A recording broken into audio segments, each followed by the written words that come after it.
he had just been rejected by 7 labels. Yeah. Oh, and yeah. instead of being like, mopey, I'm going to go through the motions and get through this, he saw it as an opportunity. It's fascinating how there's no difference between somebody that level. I mean, Garth Brooks' level of success in the entertainment world. The fact that the grind and doing the work and putting in the work and trusting in the work, producing the results and what you desire in the end, that outcome, that dream that you have, that's still what you have to hang your hat on, is putting in the work and the focus and the intensity. Yep. Oh, yeah.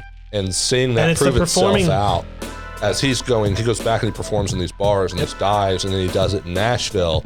And it's not even just as simple as he goes back to Nashville and it works. He goes back to Nashville, gets picked up by an agent, right? And they're going to other record labels trying to sell him as this performer, right? And one of the record labels that they go to, one of 7 that just rejected him, actually attended what was a performance later that evening, the same day that they rejected him.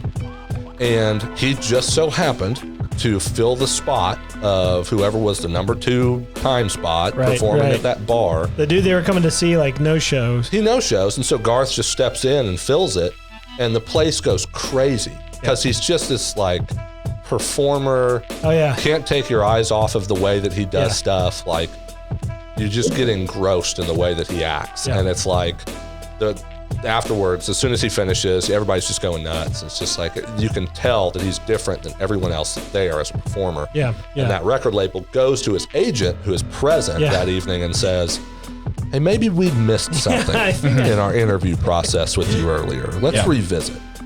So that was the record label that eventually signed him. But it was just, even there was the grind and the work and the effort and the focus that you have to put into it. There was even taking advantage of the opportunity.